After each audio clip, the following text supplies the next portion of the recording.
Hello, everyone. Welcome. Welcome to Music on the Rebound. Welcome to Density 2036. Welcome to my living room. I want to send an especially heartfelt welcome and virtual hug out there to my family and friends who are listening in from afar. If you guys were here, you know the drill. I would plop you down in a green chair and put a tasty beverage in your hand and talk your ear off for at least 4 hours. And since that's not possible tonight, the next best thing is to substitute a green chair for a little green dot in my computer and try to play my heart out for you for the next 4 hours. So thank you all so much for gathering tonight or this morning, as is the case for those of you tuning in from Australia. I'm excited to share some of my favorite music with you by some of my favorite composers and humans on this planet. And I want to begin by acknowledging the incredible behind-the-scenes team in this show. You know, it looks like I'm here alone in my apartment with a pile of flutes, and that's the case, yes, but it's also the case that there are so many people in this virtual room who've made this evening possible. And I want to especially shout out two extraordinary young women, Raquel Acevedo Klein, who is the force of nature, mastermind, impresario, producer extraordinaire behind Music on the Rebound, for her incredible work on this and on so many projects that have been so nourishing for artists in this very, very difficult time of the past couple of months. So thank you, Raquelita. And also, huge shout out to the amazing Kelley Sheehan, composer and electronics wizard, who has had the unusual role this past week of being my remote sound engineer. I'm running all of the electronics here, of course, but Kelley has very patiently walked me through the process of how to do that, and she's just been so resourceful and creative in coming up with solutions to things that, frankly, we're all navigating for the first time in this environment. So huge props to you, Kelley and Raquel.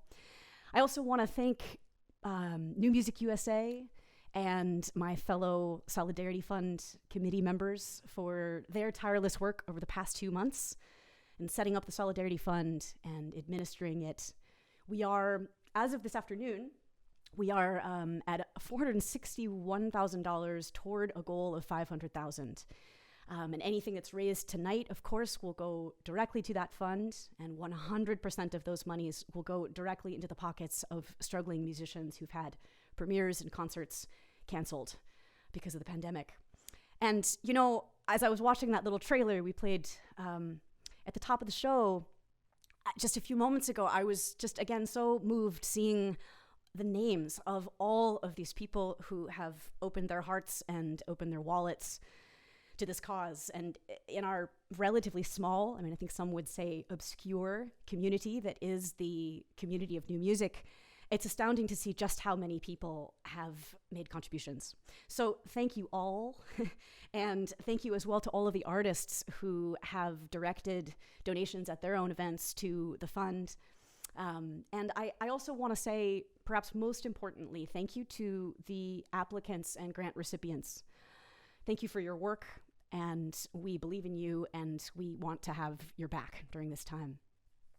So the way tonight's going to work is I'm going to play 40-minute sets of music from the existing Density 2036 catalog. We're in year 7 of this project, so there's quite a lot to choose from. And we'll end each set with a surprise world premiere. No hints. There's been no hints on social media. It's going to be a surprise for everybody.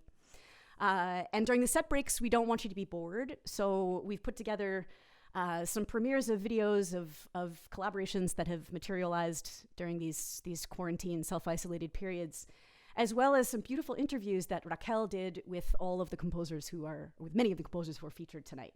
So stick around for that. I'm going to start with one of the oldest things in my repertoire, besides the Varese. Steve Reich's Vermont Counterpoint is written in 1981. It's one of the oldest things I play. And it's a great self-isolation piece because you get to kind of make a flute choir in your living room. It's 10 pre-recorded flutes and 1 live flute on top of that. So it's a gem, and I played this piece last week on the Bang in a Can marathon. Hi, Bang in a Can. Hi, Julia, David, Michael. Thank you for everything that you do.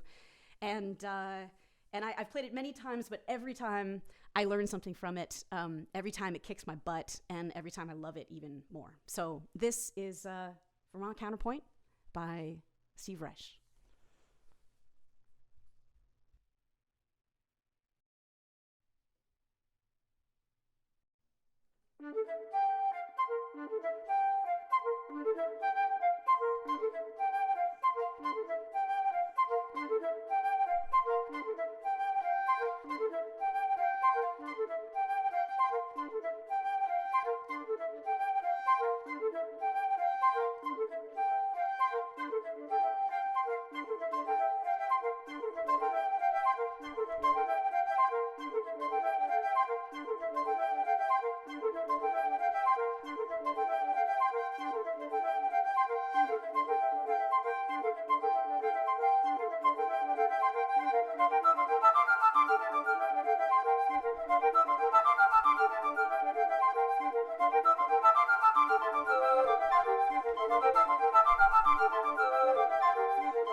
Thank you. Love that piece. We'll always, always love that piece. Thank you, Steve. And thank you, Steve, also for your contribution to the fund. Amazingly, all of the composers on tonight's program are donors to the fund. It's a real solidarity effort. So I'm next going to play a piece. The next two pieces actually are opus 1 and 2, I like to call them in the density cycle. They're the first two pieces, kind of seeds of this larger project idea. And I'm so indebted to these two composers, Marcos Balter and Mario Diaz de Leon, for jumping into this project before it really even had any legs. These pieces were written in 2013, and Marcos's is called Pessoa. It's after the Portuguese poet Fernando Pessoa, and it's based on a poem which Marcos translated. And Marcos, I didn't ask if this was okay. I should have asked if this was okay, but here we are. I'm doing it anyway. This is Marcos's translation of the poem, which ended up inspiring the piece. And here it goes. Solemnly passes above the fertile land the white, useless, elusive cloud that a dark moment from the field elevates a shivery blow. It flies high within my soul, this slow idea, and it darkens my mind, but I quickly return like the same field, returning to itself, to a day of an imperfect life. It's a good quarantine poem, too. So this is for 6 bass flutes, 5 of which I pre-recorded, and 1 of which I play live. And Marcos, thank you for all that you do for the world of new music, and thank you for this gorgeous piece. This is Pessoa.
Thank you, Marquinhos.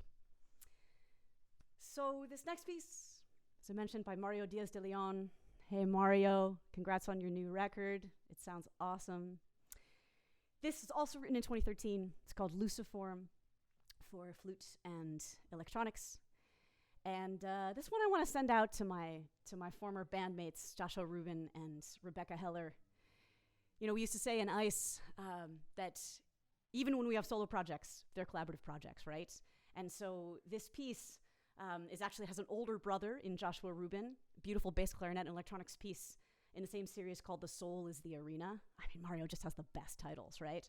And a younger sister for Rebecca called Labyrs, which is out on Mario's recent record.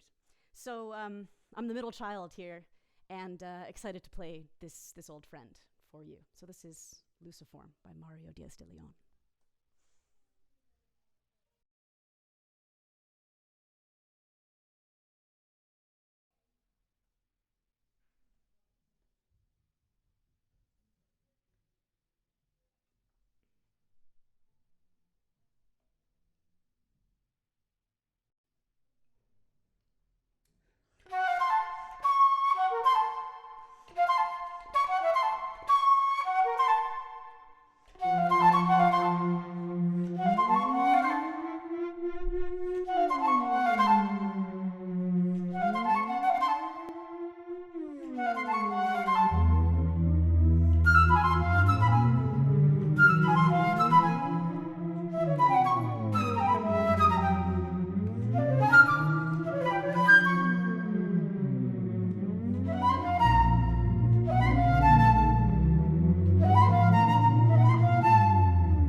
Thank you, Mario.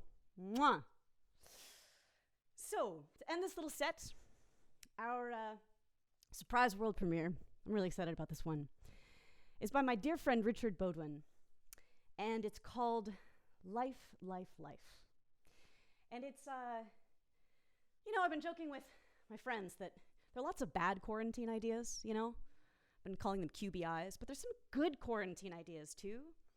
And I've had, you know, a few bouts of focus and creativity in these past couple of months, and I came up with what I think is a pretty good idea for an offshoot of the Density project, an educational offshoot called Density Seeds.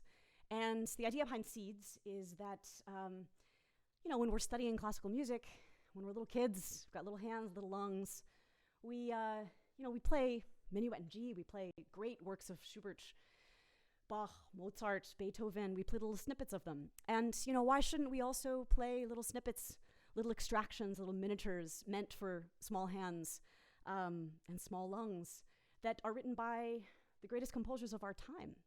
And so I thought how cool it would be if we could extract just a 1 or 2 minute miniature from each of the larger Density works and tailor it for flutists ages 10 to 16 years old. And Richard, who is my idea muse, I mean, he calls me his muse, his musical muse, but really, I mean, my composer friends are my muse because my muses, because I work out ideas with them. And I called him about this idea, and he was enthusiastic and immediately offered to write the first seed. And he sent it to me, and I'm going to play it for you. And I would like to dedicate it to a very special young lady, fantastic 11-year-old flutist and composer, and super powerful little woman, Ilaria Hawley. Ilaria, this one's for you. I can't wait to hear you play this piece. It's called Life, Life, Life, and it's based on a poem by Paul Griffiths. And you guys know I like to do all my premieres from memory, but this one, I'm afraid I'm going to mess it up if I don't read the music, so here we go.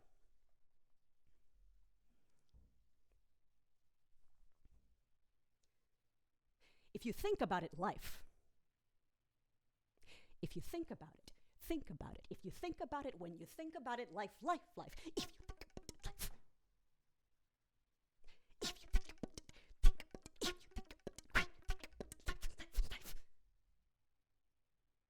When you think about it, when you think about it, would you think about it, life, life, life, life, life, life, life, life, life. When you think about it, when you think about it, when you think about it, life, life, life, life, life, life, life, life.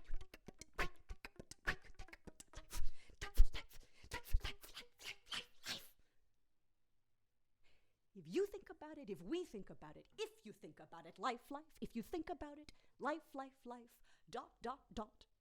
You think about it, we think about it, if you think about it, life, life, life. If you think about it, life, if, life.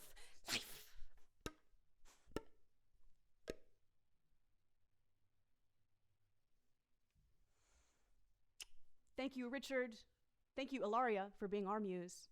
And thank you all. Thank you, Marcos, Mario, Steve. Thank you, everybody who's contributed to the fund. We're going to take a little break now. I'll be back in about 15. And during that break, you'll hear interviews with Marcos and Mario, and also a little snippet of a collaboration I've been working on with my childhood friend, the amazing flutist Willy Terrazas in Ensenada, Mexico. We've been trading little telephone musings back and forth. This was a brilliant idea hatched by our friend Rand Steiger, who is applying signal processing to each one of them. So we'll play that for you now and see you in a little bit. Thank you all.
So Pessoa was my either first or second piece for Claire for solo flute. I can't remember what came before what, if it was the Sin from Parnassus or Pessoa. But, I was still in Chicago, and Claire and I have, known each other for a long time. I mean, I met Claire the year that she moved from Oberlin to Chicago, and I was studying my doctoral degree at Northwestern. And we became very close friends and collaborators from get-go. But the idea was to build something that was true to Claire's playing. And I've always been in love with the poetry of the Portuguese poet Fernando Pessoa, and I've written several works based on Fernando Pessoa's poetry for other instrumentations as well. And I was looking at this specific poem that had to do with multiplicity. It had to do with the sort of the unfolding of the self, in many selves, which is interesting because pessoa, the word pessoa in Portuguese also means person. So there's this idea of individual and multiple individuals within one individual was very present. So I decided to do something for a bass flute ensemble in which the bass flute would be the solo bass flute would be sort of like the driving narrative force, if you will, but all of the other bass flutes in the ensemble would sort of not be a counterpoint, but uh, uh, multiplication, perhaps, and um, amplification of the main discourse within the piece. And the piece itself, the line of the melodic line of the piece, is basically a declamation of the poetry that was, the driving force of the piece. And I found that it was okay to let the words go and to just retain the sonic contour of the poetry, and that could potentially still be, structural enough to carry the piece. Right. This, for instance, this conversation we're having of like describing a piece, I'm always very careful about describing my work in a way that doesn't tell people what is the way to listen to the work, because I think that, like, at least for me, the music that I'm in love with, the works that I tend to revisit are works that are inviting towards revisiting and discovering new things and listening in different ways and allowing myself to bring me, as a listener into the work rather than sort of like passively receiving information. So I'm glad that that's the experience that you have. One of the many elements that I've, taken into consideration when working with technology, throughout my work is really democratization of music and democratization of the musical experience. Like having grown up in a country that contemporary music may, well, I mean, it's a little bit different now, but when I was a kid, there was a delay. There was like a 15, 20-year delay sometimes of works, making down to Brazil. So now, that I live in New York and one of the epicenters of culture in the world, I'm also very attuned of the people who are not here. The people who don't have the privilege of living in a big metropolis that has lots of, cultural offerings when it comes to contemporary music. And, what is the goal of registering something, digitally or engaging technology in that sort of archival kind of way. And I would hate to only see this archival exercise as just that, as something that actually diminishes the work, that loses value for not being live. I'm very much a fan of live performance, and a lot of what I do has this live element. But I'm also very concerned most of the time on creating a post experience or a physically detached experience that doesn't feel like a plan B. That it's actually a plan A. The title itself means light forms. It comes from the Latin word lux, which also evokes the name Lucifer. But that in itself, before it became associated with the nefarious one, just means morning star. It's associated with the planet Venus. So that's an interesting story, but needless to say, it's not a story about an angel falling from heaven or anything of that sort. And also it also has a lot in common with a Stockhausen piece called Katinka's Gesang, Lucifer's Requiem. Yeah, also for flute and electronics. And I think I was also motivated to choose this title more or less in tribute to that piece, because the sound world of that piece really did have an impact on how I initially conceived of this piece. So on one hand, you have Claire's flute, which is very riff oriented, very bold, very virtuosic. And on the other hand, there's the electronics, which have a lot of low sub-bass sounds, a lot of distortion that evoke like doom metal or these kind of lower frequency distorted guitar sounds, but also a lot of really kaleidoscopic and shimmering types of sounds.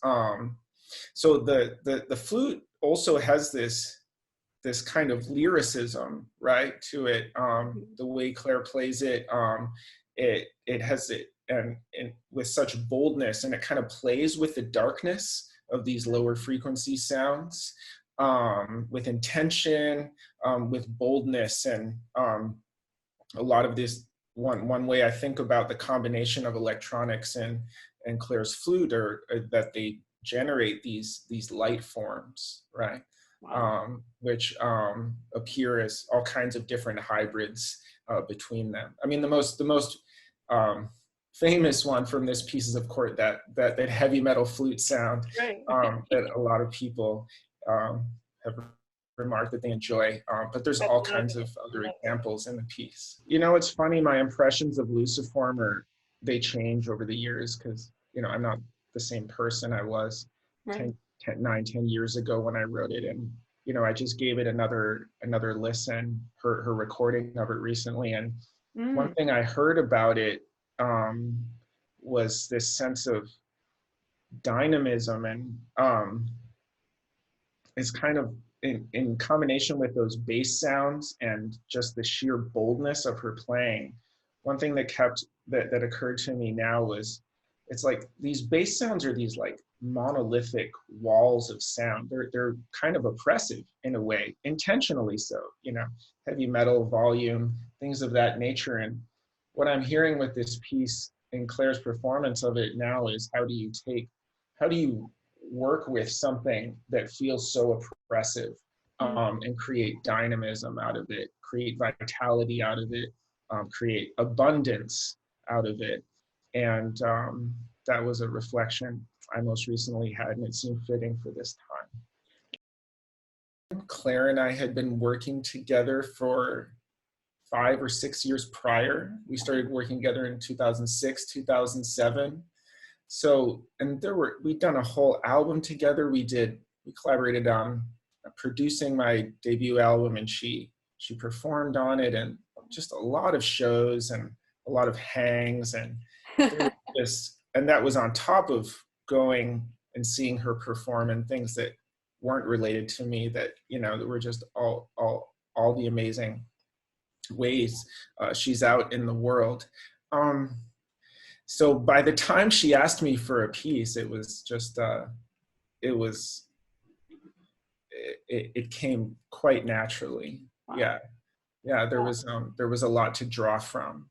And I think, you know, at that point I pretty much went and did it, and showed it to her, and she said, okay, you know, great, make it happen, you know? Right. Yeah. I love that. So, but it really was those years, you know. I mean, people do talk a lot about, you know, collaboration, and says, oh, try this out. And that has definitely happened. That happened very much with Rebecca's piece, which is part of the lineage of Luciform. A lot of back and forth. With Claire, it was more like, yeah, we spent the time together, and that's how it went.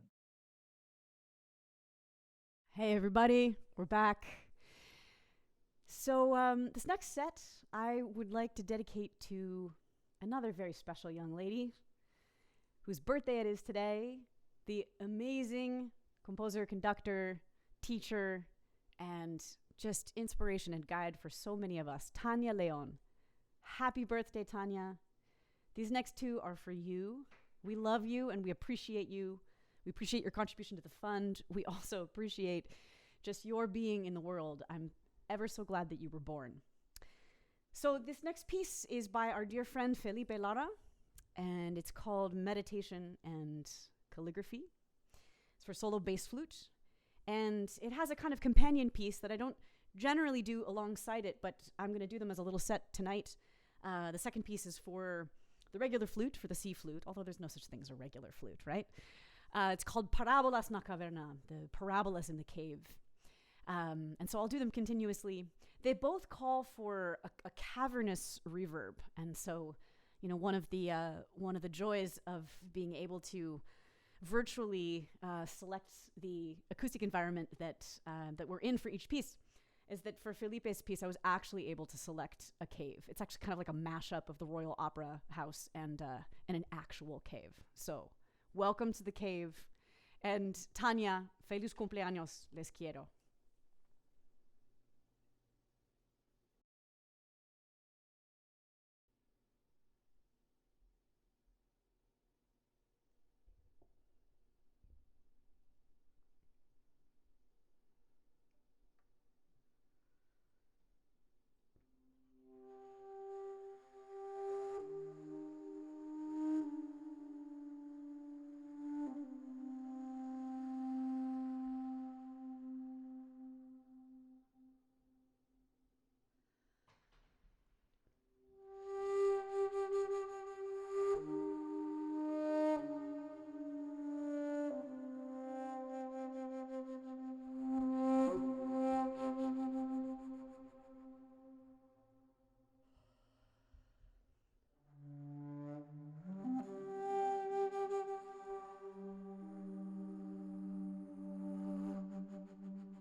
Thank you, Felipe. Beautiful, beautiful pieces. Thank you also for your contribution to the fund. You know, I'm realizing, I think like all of us, I need a haircut. Look at this. It's like Huckleberry Finn up in here. I'm like, oh, I haven't had a ponytail since I was 13 years old, but it's almost time. Next, we have a piece from the wonderful Beaudoin. It's called An Empty Garlic. It's for bass flute and electronics. And it's one of the most beautiful, beautiful pieces of music that I've ever had the privilege of playing. It's based on a Rumi poem of the same name, An Empty Garlic. And the poem is quite devastating. It ends with a beautiful and uplifting final stanza, which is goes like this. Let yourself be silently drawn by the stronger pull of what you really love. Let yourself be silently drawn by the stronger pull of what you really love. So this is An Empty Garlic by Beaudoin. And Beaudoin, thank you for your contribution to the fund and also for being a committee member of the Solidarity Fund and for being the force for good that you are in the world of new music. Oya aini. See, the headphones help with the hair going everywhere. It looks so much better, right, with headphones on?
Thank you, Duyan, for the gorgeous piece. Thank you, Rumi. Those Duyan fans out there, and I know there are a lot of you, are going to be delighted to know that our surprise world premiere is by Dudu. It's called Fast is the Century, and it's for Bertha, Big Bertha, who takes up a lot of real estate in my living room. And it's based on a poem by Nicola Mazirov, which I'm going to attempt to read you. It's also called Fast is the Century. Fast is the century. If I were wind, I would have peeled the bark off the trees and the facades off the buildings in the outskirts. If I were gold, I would have been hidden in cellars, into crumbling earth and among broken toys.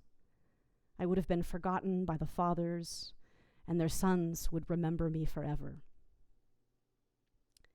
If I were a dog, I wouldn't have been afraid of refugees. If I were a moon, I wouldn't have been scared of executions. If I were a wall clock, I would have covered the cracks on the wall. Fast is the century. We survive the weak earthquakes, watching towards the sky, yet not towards the ground. We open the windows to let in the air of the places we have never been. Wars don't exist since someone wounds our heart every day. Fast is the century, faster than the word. If I were dead, everyone would have believed me when I kept silent. Thank you, Nicola. Thank you, Duyan. Here's the piece.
Thank you, Duyan. Thank you, Nicola. We'll see you in a little bit. Stay tuned for an interview with Duyan and Felipe on the next break. And we'll see you in a bit. Thank you.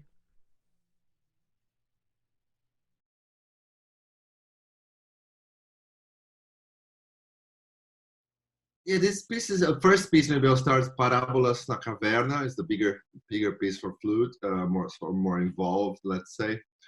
That piece means a lot because it's the year that I sort of caught up with Claire again after having written a few pieces for her and I as a student, as a doctoral student at NYU.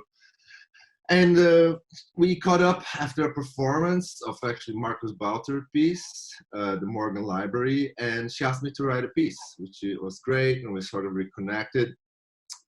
And it took me a couple of years, I think, to get to it. And I finally wrote this piece, which is essentially about, so the translation would be the parable on the cave, when this is a sort of a play on Plato's parable of the cave, right. Where Plato describes a conversation between Glaucon and Socrates, where Socrates describes, these prisoners who are inside of a cave chained to the wall, and all they see out of the outside world are like shadows of things, and never the things themselves.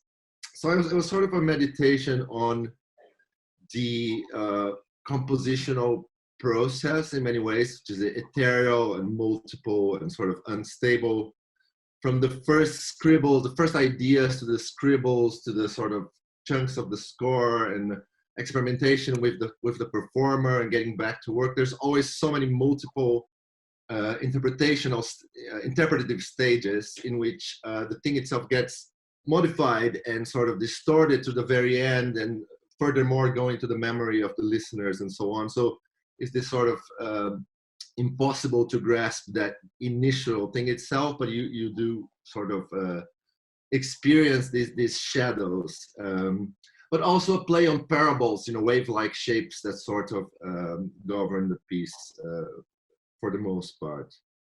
But anyway, so yeah, I wrote this piece, sort of virtuoso piece for flute, and then I was a fellow at Civitella Ranieri in Italy, which I invited Claire to come and visit me, and who doesn't want to come to a castle to visit friends.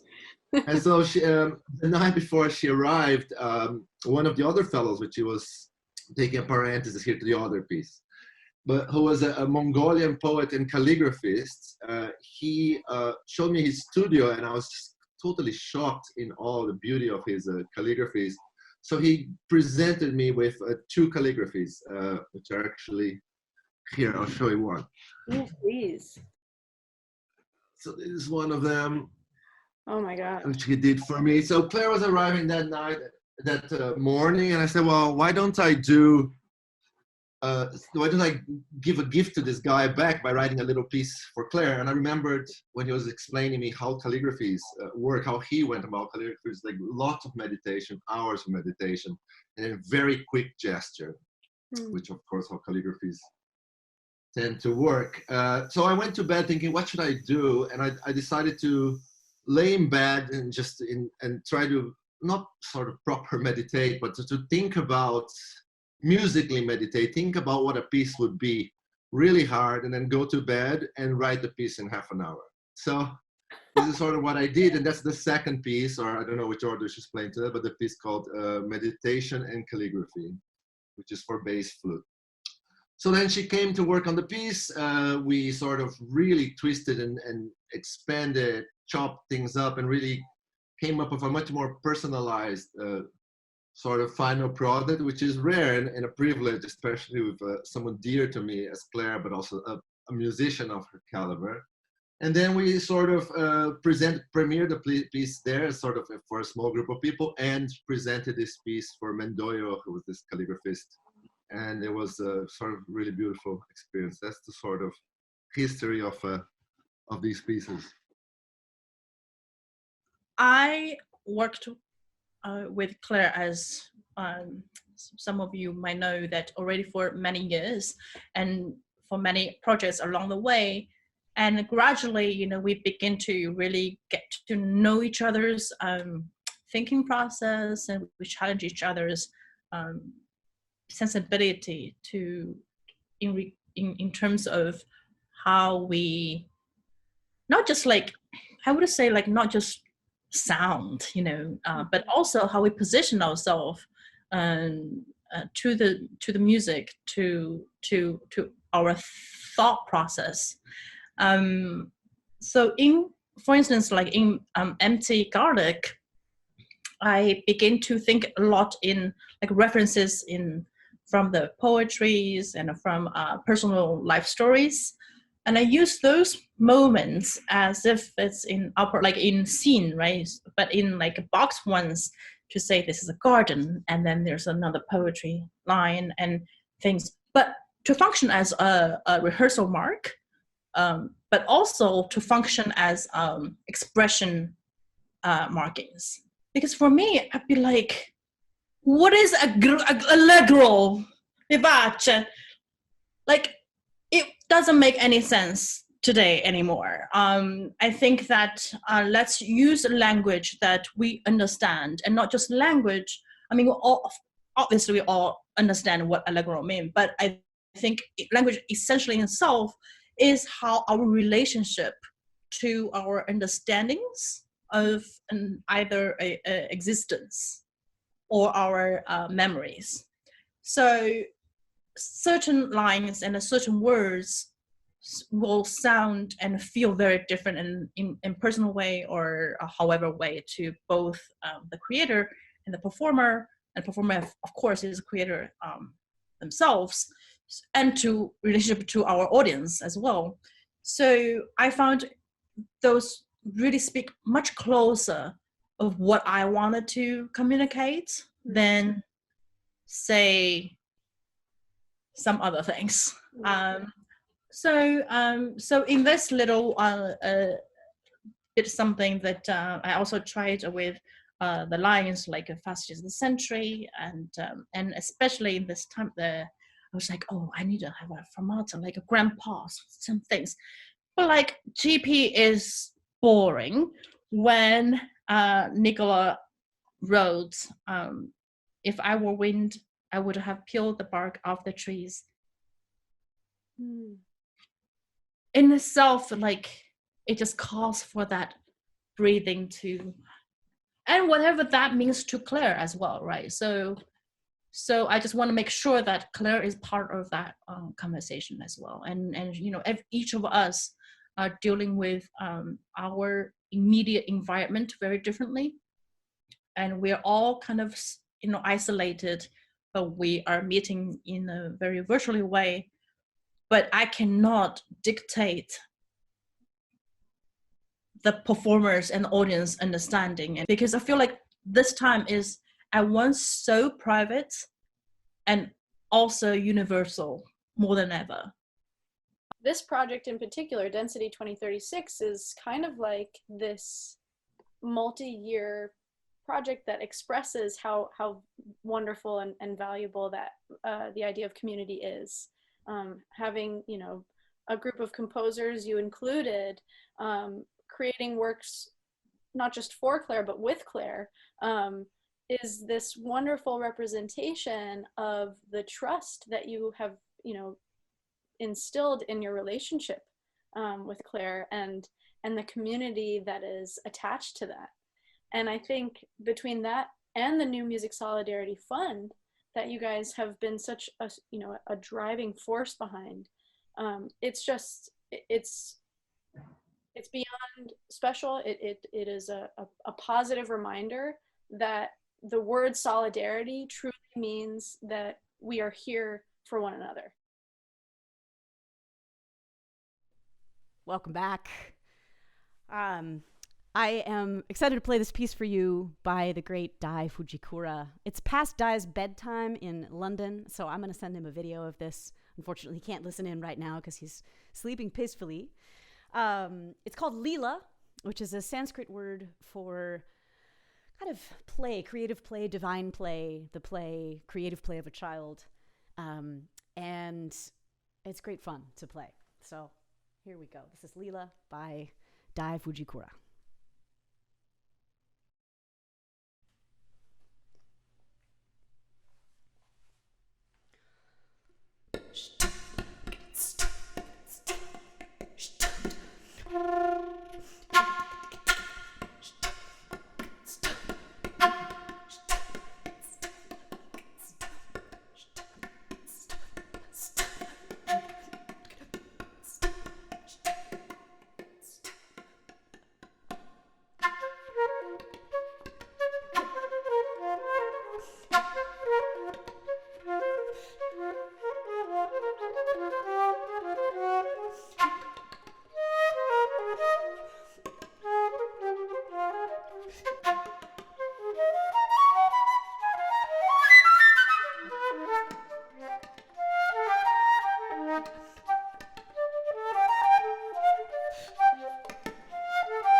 Thank you, Dai.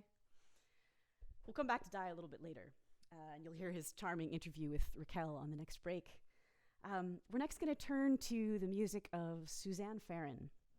And Suzanne wrote this wonderful piece for me back in 2016 called The Stimulus of Loss. It's for glissando flute, flute that allows me to slide over the entire instrument. And onde martineau, the instrument that Suzanne plays. She's a fantastic ondiste. And it's based on a love letter poem that was written by Emily Dickinson to her lover, Susan. It's in this just tremendously beautiful collection of letters. It's a one-sided correspondence because we have lost, or the family rather destroyed the correspondence, the return correspondence to Emily, but we have Emily's side and a few little snippets from Susan.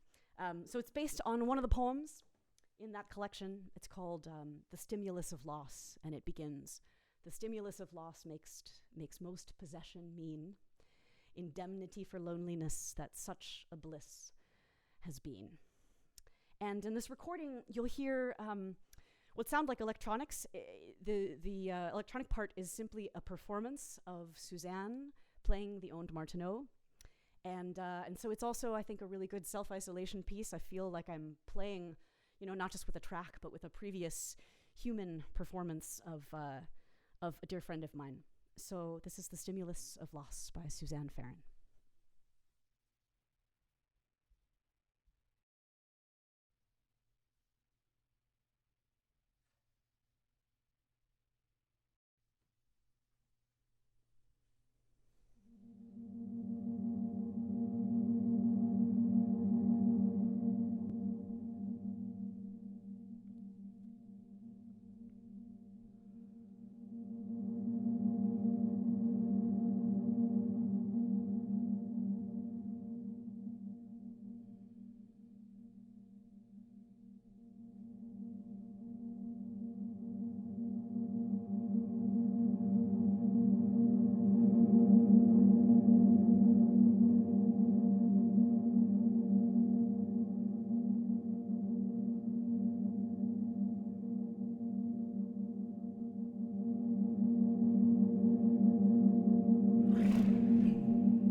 Thank you, Suzanne. Thank you, Emily. And next, we turn to the music of the wonderful Nathan Davis. Hi, Nathan. Hi, Sylvia. This is a beautiful piece written in 2015 for bass flute and for Big Bertha, contrabass flute, called Limb. And I'm so indebted to Nathan for this piece and for his friendship and collaboration over such a long time. Also indebted to him over the past week for being my tech support on so many levels. It's been like 1-800-Nathan, how do I solve this problem before I throw my computer out the window? So thank you, Nathan, for just being a mensch in every possible way. And while I'm thanking the unofficial but beloved tech support team, I want to thank Levi Lorenzo, my partner in crime in the Density project, and also Jody Elf, just tech streaming wizard, who have both been on speed dial this week as well as we figured out how to do all of this, and just many, many, many thanks to all of you. And Nathan's piece is a gem. I'd like to dedicate this particular performance of it to a very dear mutual friend of ours, Katinka Klein. This one's for you, Tinky.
Thank you, Nathan.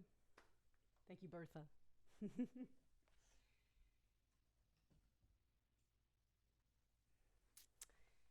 So, our last little tidbit in this set is another world premiere. This is by our dear Dai Fujikura.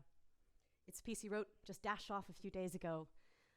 Dai is such a yes man. You know, I say, Dai, I've got this idea. Yes, let's do it. And he wrote this beautiful, quite difficult as his music is, but just absolutely sparkling little piece called Sandpiper. And so here it is.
Thank you, folks. Thank you, Dai. We'll take a little break, hear from some of these composers, and we'll see you in 15.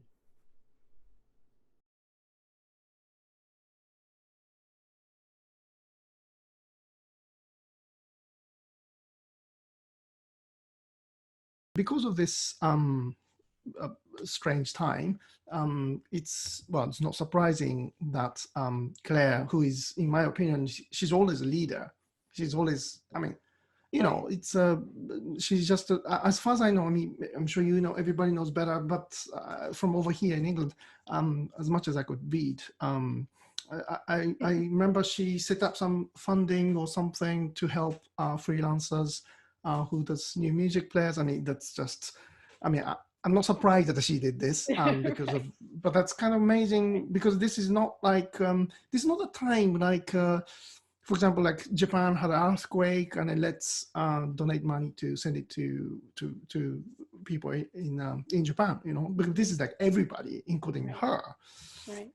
So it's kind of, but for me, it's kind of amazing that, which including myself and everybody will think, well, poor me, you know, things were canceled and things like that. And then she's just, I read somewhere that she's the one who's setting up this foundation and helping the others, which, you know, I just thought, hopefully you are okay too. It's like, you know, because everybody's affected, including herself. So anyway, so then she sent me a link.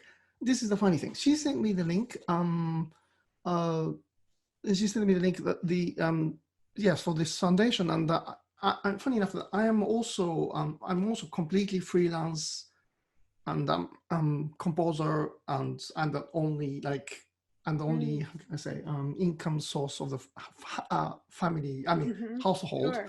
Yeah. So I mean, it's, you know, individually, I mean, people like me, I can only open my wallet and give little, and I'm sure every little thing helps. So I was just stupidly, I just asked her. I mean, look, I could try, but maybe it's nobody wants this. But what do you think if I write a new piece? I mean, can I donate my music? No, I mean, I'm sure no one wants it, but just say, of course, imagine they do, and then if I can, and then donate, and if you could perform it, and you can raise whatever the money or whatever, or even the commission, try to get a commission, and then everything. I mean, I'm happy to obviously donate to whatever for your foundation or for the people who needs freelance musicians, I think, who this foundation's for, and I'm happy to do that. Can I do that rather than like opening my wallet and give some cash, which would be very little because I'm also a freelancer. So then she thought it was a great idea, so I decided to write a little. But the funny thing about it is, I think that the new piece I wrote is called piece is called Sandpiper, and it's funny that because I don't know why she sent me. I don't really know why she sent me a text message saying, how are you? Are you okay? Thinking of you, that kind of thing. And then, which is nice. And we do that time to time. And then she sent me a recording of her playing, I think, Debussy. I think it was Debussy. I think, yeah, but it's a classical piece. What it appears, that was a sound file. So for her playing in a garden or somewhere, and where there's a lot of birds chirping away, and that was that. And then this foundation thing was a separate thing, and I just realized that what if I write some music which can be played in a garden, which rather than you need to be silent and play. So the deal was that no deal, but I was just asked that, can you just send me the bird sound only from wherever you are. I don't know where she is. We don't know. These are all things in lockdown. We don't know everybody is. I mean, it's, in a way, are they together with somebody, I hope, a family member? We don't know really. So so anyway, wherever she is, and then she said, and then she said that's a kind of great idea about me writing a new piece for because she has this show coming up, so I can play that. Okay, so that was good. I think it's really fantastic that everybody is listening on a different pair of headphones or Right. speakers, or their laptop is in the kitchen mingling with, the sounds of cooking dinner, or ice in the cocktail or whatever. And so we are personalizing the acoustic of the piece to our homes, which is a, a way of listening to live music that we don't often get to experience.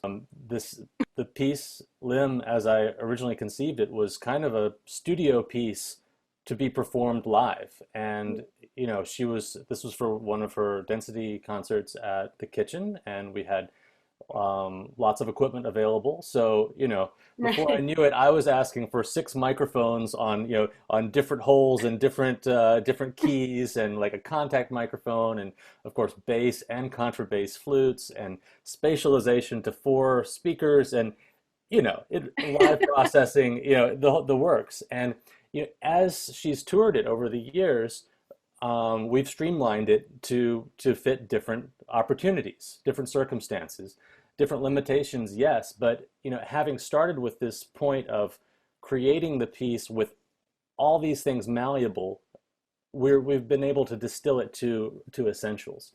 So now she's able to perform it with 1 microphone and a really organically built tape, which does most of the stuff that the live electronics were doing before. Wow. Oh my gosh. and it's a different piece. We've been doing sound checks, which is really fantastic. It's a different piece because parts of it begins so quietly with these whistle tones that are honestly hard to project to an audience using speakers, because you have to turn it up so loud. You're constantly up against feedback. But in this, the microphone puts our ear right next to Claire's flute and brings the audience in, and it's really spectacular to hear. Wow. Oh, Again, closing that gap of distance that we were talking about before. Actually, she's closer to our ears than when she's on stage at the kitchen. Maybe, I would love to hear more about, how you communicate this ever-changing landscape of the performance of your work with the performer, how you communicate these elements with Claire each time that she performs it. Well, she's incredibly patient with the different versions. I try not to present one until there's a reason to revise. Mm-hmm. But usually she or Levi Lorenzo will say, here's the situation with this next concert coming up. How can we make this more possible? And that might involve adding a click track, or removing some of the automation or cues or whatever. And I think in each stage of that, I learn from Claire what the piece actually is. There's the piece, there's the set of circumstances, there's there's the realization that I put out to begin with, and then through repeated performances, we also find out what really matters. And also things like pacing, which I don't know necessarily when first writing it down, how it's going to feel in a concert hall. Right. And then we try it online, and we find actually some things that work in a concert hall need to be slightly differently paced because of the intimate nature. So it's a constant back and forth with Claire, and I'm so grateful for her creativity and insight and her knowledge of the piece, because she knows it much better than I do. And I just want to say that I am so grateful for what Claire and everyone who organized the New Music Solidarity Fund have done, and everyone who has contributed. It is going to make a huge difference in the health of our ecosystem, and getting back on our feet. Hey everybody, welcome back. I feel like I'm just getting warmed up. The cool thing about a marathon show is that unlike a regular concert, you actually have time to get the nerves out and get centered. So I am so excited next to play an excerpt of a larger piece by my beloved Marcos Balter called Pan. Pan is, in its original form, a piece for a large ensemble of community musicians. It also exists, recently we've caused it to exist in a solo and electronics version. So that's what I'm going to play for you tonight. It's about a 25-minute excerpt from a piece that's about 70 minutes in totality. And the movements that I'll play are the death of Pan. This is the scene at the beginning of the piece when Pan is being flayed alive, so I'm screaming and spitting and scatting my head off while trying to play the flute at the same time. Then we'll do the lament for Pan's death and Pan's flute, which in the story of Pan is when Pan discovers the pan flute and learns to play it. In Marcos's rendition, Pan also learns to play the piccolo, and then the C flute, and then the bass flute, and then Big Bertha. And then we'll skip ahead. For those Pan experts out there, you'll know that we skip many scenes. We're going to skip to one of the love scenes called Echo, and then we'll do the penultimate scene called Fray, where everything just unravels. And I want to just give a shout out to the whole Pan creative team, Marcos, of course, but also Levi Lorenzo, who designed the electronics, and Douglas Fitch, who directed the show and co-created the story, Jane Sachs and Project and collaborative creative partner and producer, James Egelhofer, Nick Hufek, our lighting designers. So many people, so many hands and hearts went into this thing.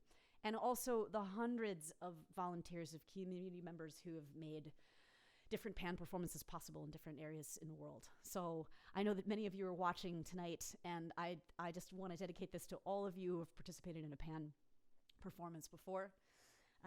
And I want to say also for those Pan experts out there, but also for those of you who might be experiencing the piece for the first time, the very last movement of the piece is called Soliloquy. I think it's one of the most beautiful 4 minutes of flute music ever written. And in planning this show, I realized that there were certain things that I actually couldn't do justice to without speakers in the room and without hearing sound back. It's a movement that very delicately balances live flute and 130 millisecond delay. And we tried to make it work in this format and decided it would be better to play you a recording of it. So what I'm going to do when I finish the movement Fray, which is the penultimate movement in the piece, I'm just going to hit play on Soliloquy. And those of you Pan community members out there will recognize yourselves in a lot of the pictures that play in a slideshow as we just listen to this last movement of the piece. So this is Marcos Balter's Pan, suite from Pan, rather, excerpts from Pan. And I hope you enjoy it.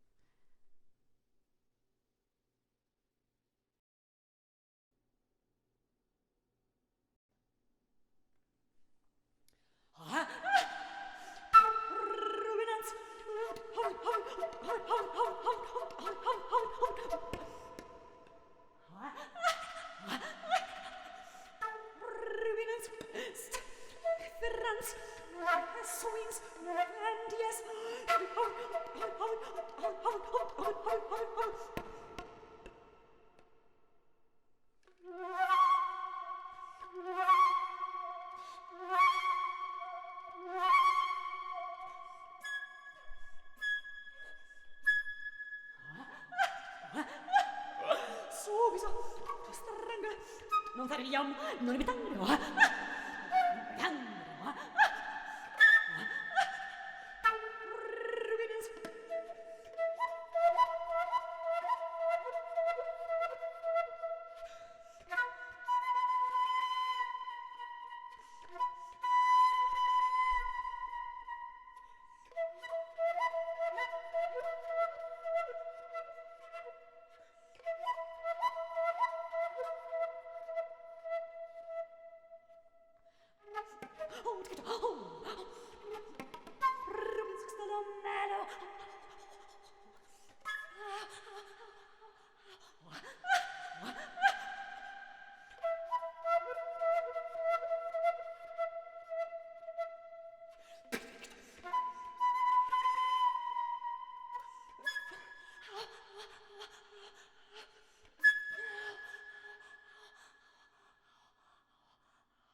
So Roots of Interior, it's hard to believe, but it was written for Density last year. It was premiered a year ago for Claire at the Kitchen.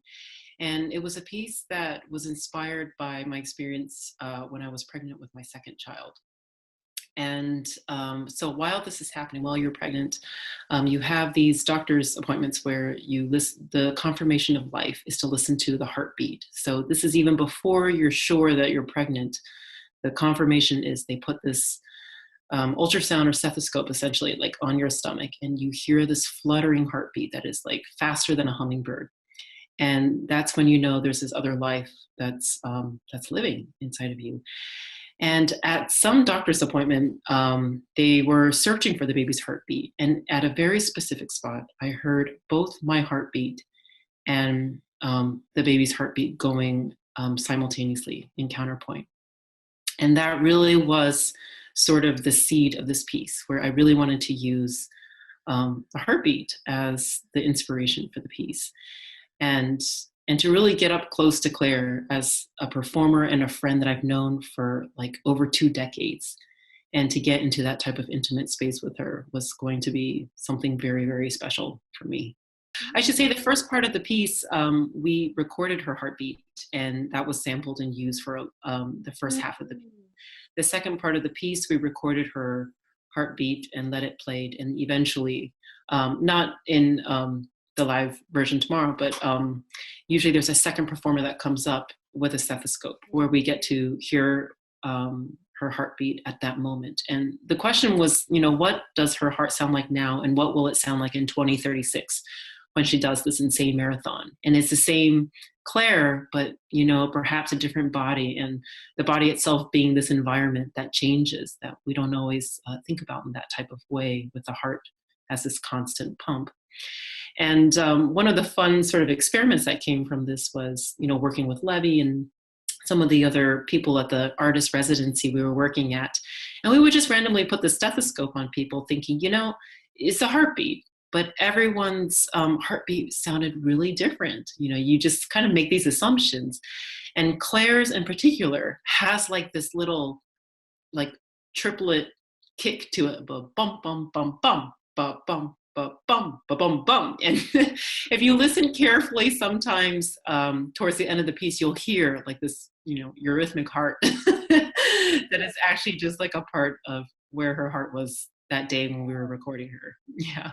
Oh my goodness. But just like from knowing Claire, it's so beautiful to see or to hear how a rhythm or a sound seems so deeply connected to how we think of Claire. Right. I just love that. I love that. And even in a moment like now, where we can't necessarily be in the same physical proximity of somebody, of anybody really, it seems like your piece, in particular, and what you've just described too, brings us closer to that person. Yeah. And that isn't something that we can generalize. That heartbeat, as you were mentioning, is so distinct to each and every single person that I've got goosebumps now. It's like I can't wait to hear what that's like, especially in a live stream setting where you're hearing that in real time, and you're kind of up close to it just by virtue of being a part of it from your computer. That's right. Exactly. Wow. Right. This is so and I feel like she's the perfect performer for that. She was always very generous to let us, let me get that close. Let us get close to her in that way. So essentially, I invited her to come to my studio while she was in the Bay Area so that I could get a little library of techniques that she could do, like extended techniques and interesting things. And so she came, she brought all of her flutes. She came into my studio. I recorded her doing various things. She would do them, explain what they were, tell me how to ask for them in a score. And then I would slate each one so that I could then look them up and figure them out. And that was honest. I really was, that was really was my purpose of having her come over. But then I said to her, now that you're finished playing through all these techniques for me, it would really help me to make this piece if I could interview you. And so I stuck her in my little isolation booth, because when she demonstrated all the flute techniques, she was just out in the room, just standing right here behind where you see me sitting. And but then I have this little isolation booth that's right over here, that's like a very small little recording booth where I record all my vocals, and I've recorded people in there when I've been creating works that involve other instrumentation too. So I put her in there and just asked her a lot of questions and interviewed her. And then I ended up with this nice interview with her with this very pristine sound of her speaking. And then I started editing that, because this is something I like to do when I compose, and creating all these little fragments, speech fragments. And that became the sort of skeleton of the piece I composed for her. So she didn't know until I delivered the score and the tape part that she was actually, her speaking voice was going to be featured in the piece. And so then I was just like nervous, like, uh-oh, what if she hates it? She did not hate it, so that was good. And then there was a period of time where she was maybe not 100% comfortable with it, and we had to work together to bring it more into a shape where she was completely comfortable with it. But now I think she loves it, and I think and she has come up with a way of performing the work that for her makes her be able to embody it. And I think it's sensitive to her because I use bits and pieces of her personal story. Now, I chopped it up so much that it's very much fragmented, and it doesn't tell a story in a literal way. Right. I do not have long swaths of her just speaking full sentences and paragraphs. However, there's enough little fragments of her talking about things that are very near and dear to her heart that she needed to find a way into it that she felt comfortable, because I think it's a naked feeling, to be floating amongst your own voice, saying those things. So I was very pleased in the end how the piece sort of came together for her as a performer, and for her to find her way into the fit. Hey, everybody, we're back. Oh, so nice to hear those words from Pamela and Phyllis. It just makes me miss you guys so much. So, since Pamela introduced her piece, I'm not going to say anything more about it. I'm just going to play it for you. And hi, Pamela. Thank you. Thank you for the piece. Thank you for everything you do in the world. Thank you for contributing to the Solidarity Fund. And also thank all of you who in the last 3 hours have contributed to the fund. It's been amazing to see donations flooding in. If you haven't yet donated, please join us. Every single dollar goes to a struggling musician in the new music community who needs this money right now. So thank you all so much. And I'm excited to play this piece for you. Here we go.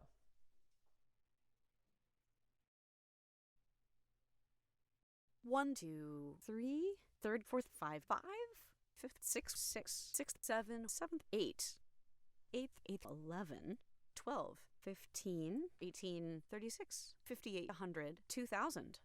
1, 2, 3, third, fourth, five, fifth, sixth, seven, seventh, eight, eighth, 11, 12, 15, 18, 36, 58, 100, 2000. 1, 2, 3, third, fourth, five, fifth, sixth, seven, seventh, eight, eighth, 11, 12, 15, 18, 36, 58, 100, 2000, 2001, and 2001, and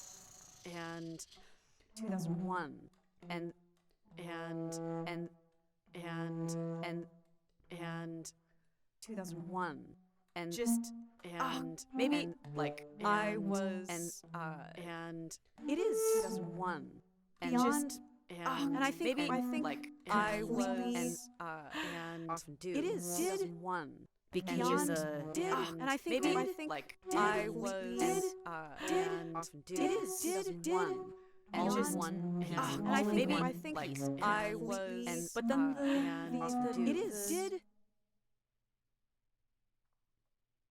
something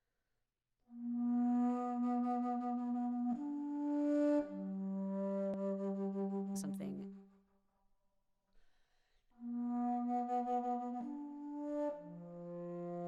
something someday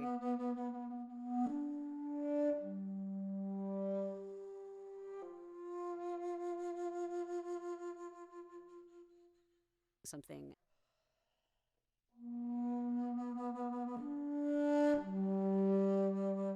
something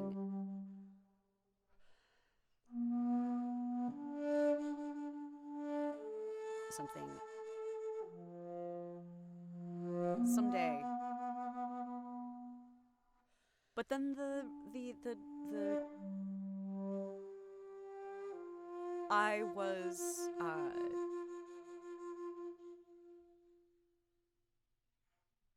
and I started whistling.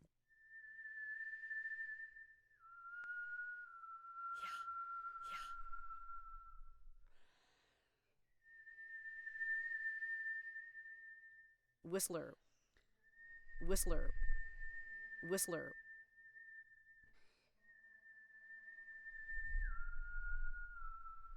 But then the first, the heart, the loudest, their hands, their house, the next day.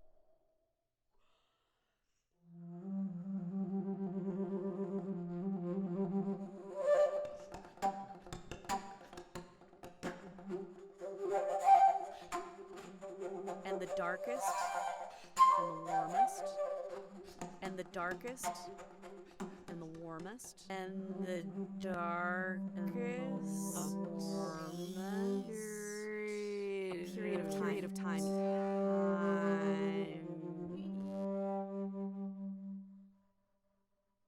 The whole thing becomes a heart. The heart.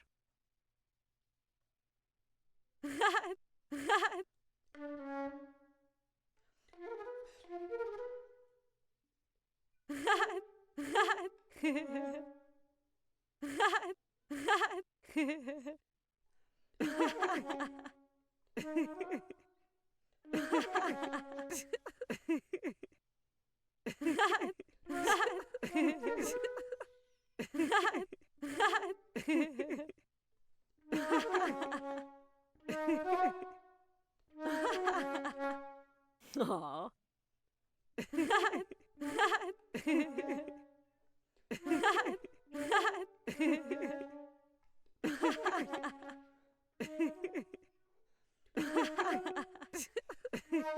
Aww.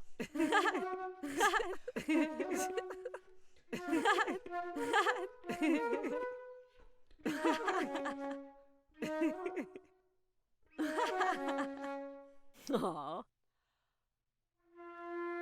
And denser than silver. And it melts in your mouth.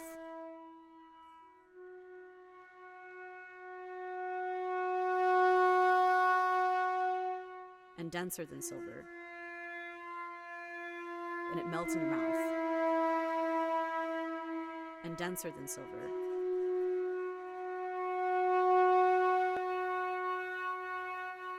And denser than silver. And it melts in your mouth. And denser than silver.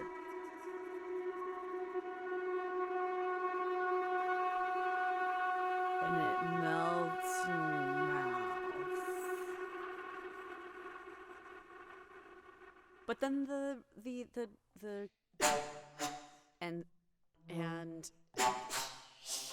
but then the 36 beyond, but then the and 36 but then the no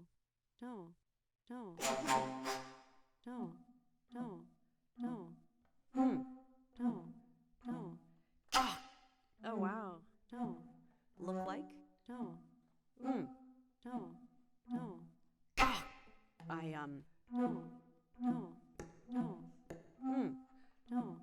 no, oh wow, no, look like, no, I music.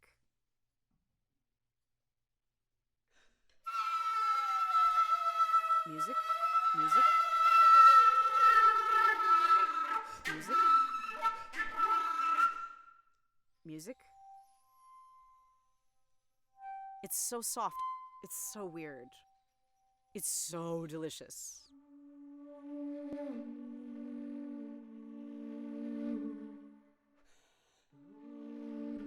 Delicious.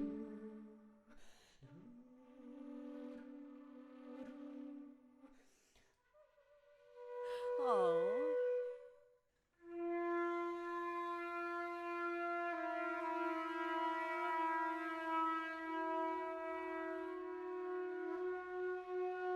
Thirty-six. 36.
36, 36,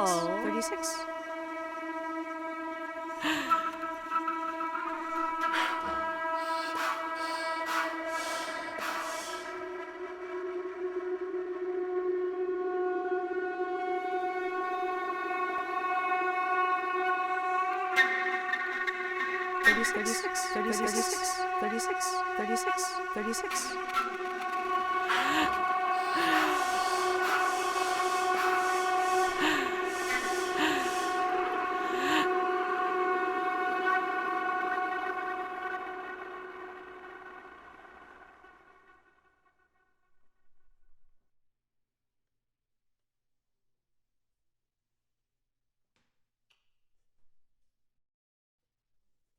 Thank you, Pamela. I can't believe you tricked me into thinking I was having an interview in your awesome little podcasting booth, and then all those words ended up in the piece. I love it. Love to you. Thank you so much. And next we're going to turn to Phyllis Chen, who said so many beautiful things about her piece, so I won't add anything to it except to just thank you, Phyllis. And just to mention that in this version, because we don't have the live heartbeat, it really does feel like a new piece, and so I'm excited to share it in this new version with you.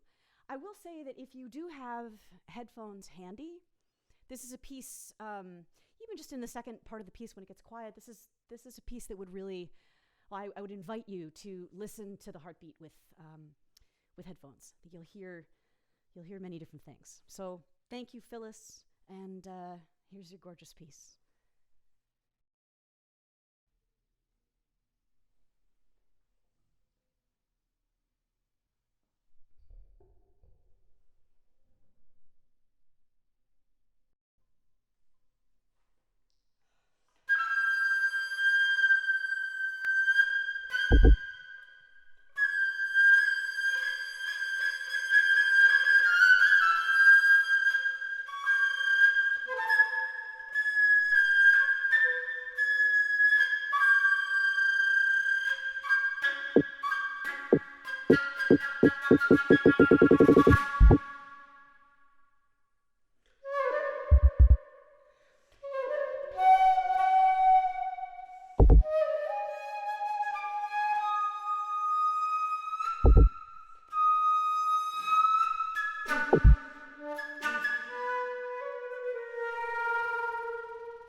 Thank you, Phyllis.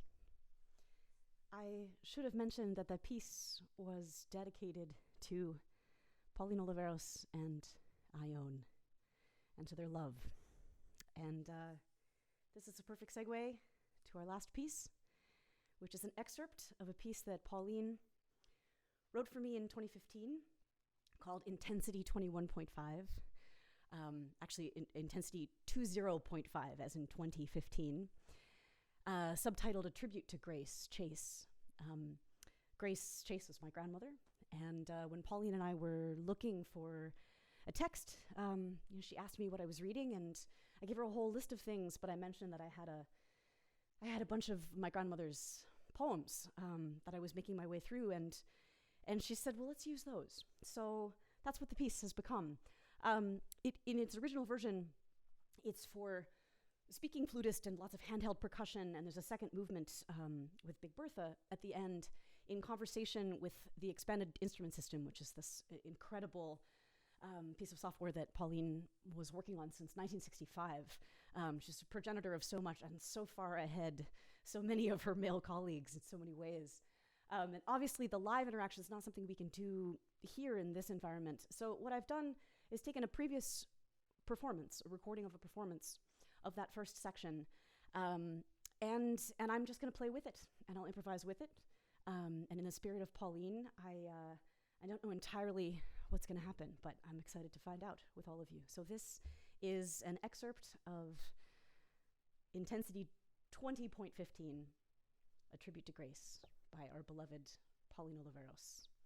And Ione, this goes out to you too.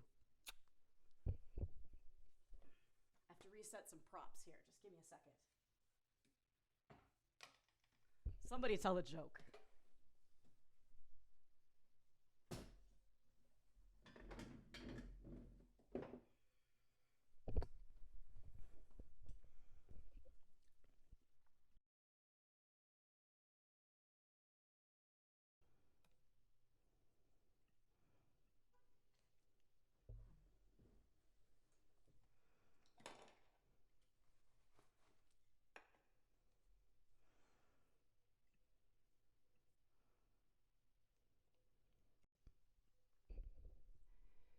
Gaelic, Gaelic, Gaelic, Gaelic, Gaelic, Julic, Gaelic, Gaelic, Gaelic,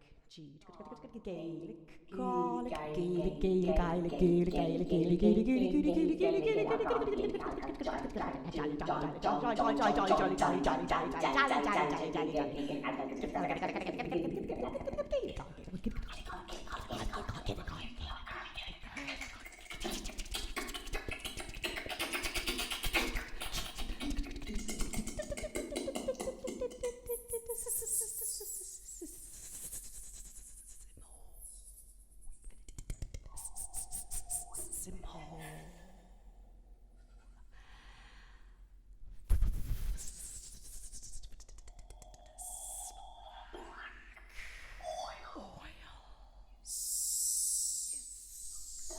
Sometimes no. Black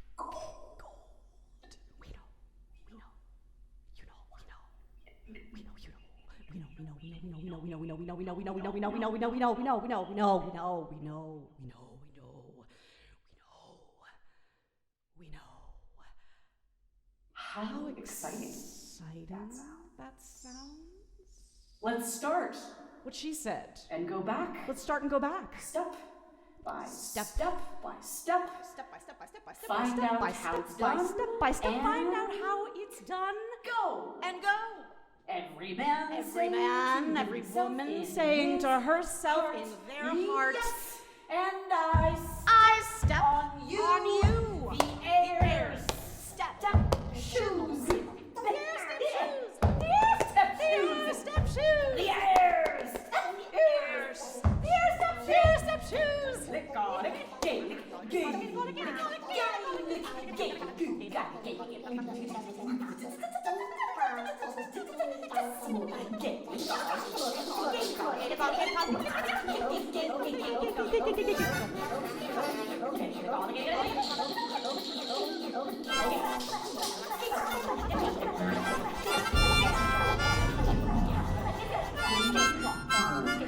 When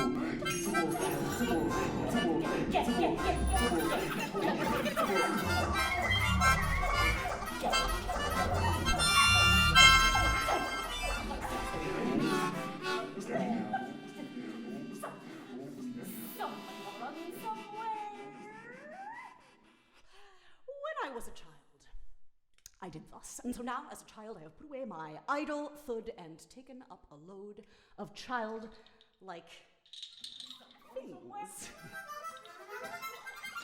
Somebody wanna run somewhere? Somebody wanna run somewhere? Somebody wanna run somewhere?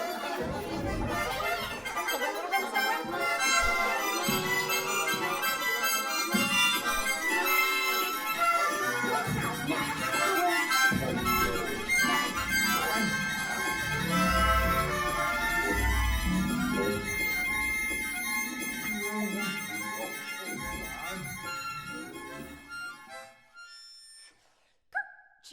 Is a way of sneezing that begins only with the number of ways named above, called fringe or fringe or ringe, begins only with a number of ways named above, or rinse as a matter of rinsing, all under the name of a famous opera star. Matter of rinsing, all under the name of a famous opera star. Probably Italian. When given as a real powerful than it's really. When given as a king, it's very wicked, white and bowed, red and booger block. And the yellow salad pepper. And the yellow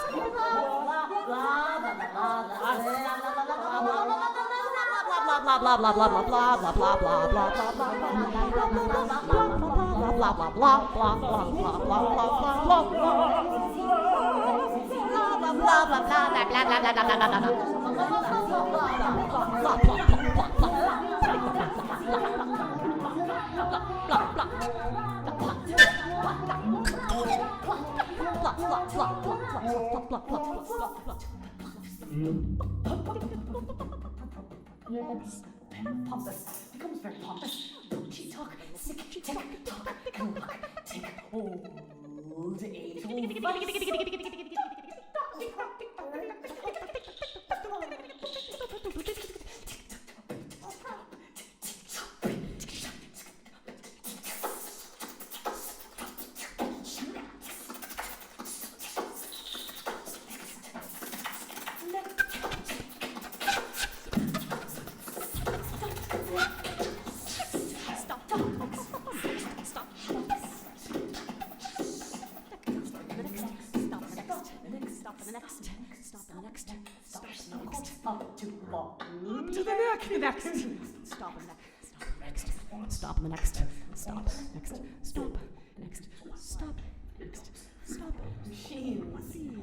and power, of course. She's in power. Totsy. Well, she said hotsy totsy. Hotsy totsy. Hotsy totsy.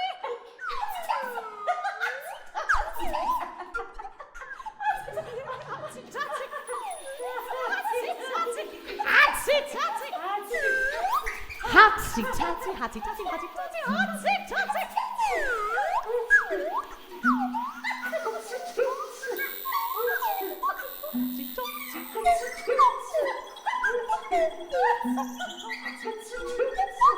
totsy.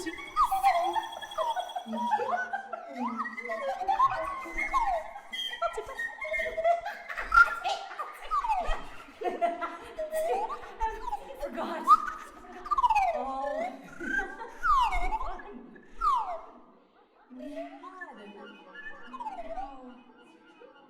all the steps.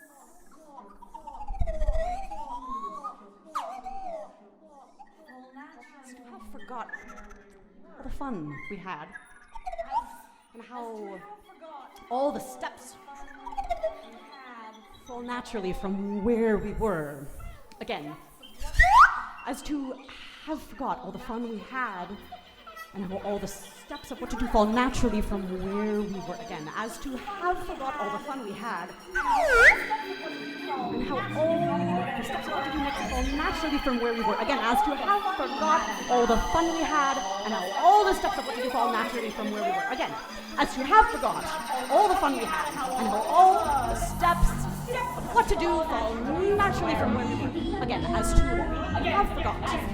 Again, as to have forgot. Again, as to have forgot. As to have forgot. Again, as to have forgot all the fun we had. As to have forgot all the fun we had, and all the steps of what to do fall naturally from where we were. Again, as to have forgot all the fun we had, and all the steps of what to do fall naturally from where we were. Again, as to have forgot all the fun we had, and all the steps of what to do fall naturally from where we were. Again, as to have forgot all the fun we had, and all the steps of what to do fall naturally. As to have forgot all the fun we had, the fun we had, the fun we had.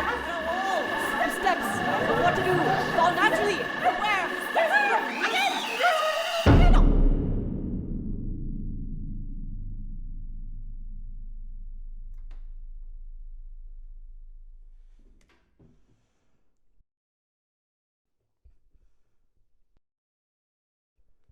Thank you, Pauline.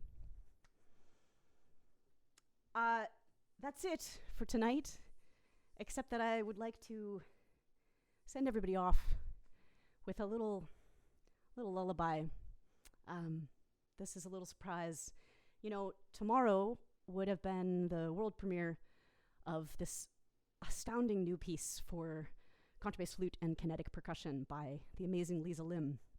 Tonight would have been our dress rehearsal, and tomorrow and this weekend would have been that performance. I'd like to play you just a small snippet of near the end of the piece. It's a little segment called "The Slow Moon Climbs." And Lisa, if you're listening from Australia, thank you so much for this gorgeous piece, and I can't wait to play it when we can all gather again. And yeah, just thank you. Here it is.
Thank you, Lisa. Thank you all. Thank you, Music on the Rebound. Thank you, New Music USA. Thank you to the Solidarity Fund Committee. Thank you to everyone who has donated over these past 2 grueling months. And thank you to everyone who's donated tonight. And I look forward to seeing all of you on the other side of this. We can be in a room and we can breathe and sweat and mourn and celebrate together. I look forward to all of that. Thank you all. Have a beautiful, beautiful night. Stay safe and be well.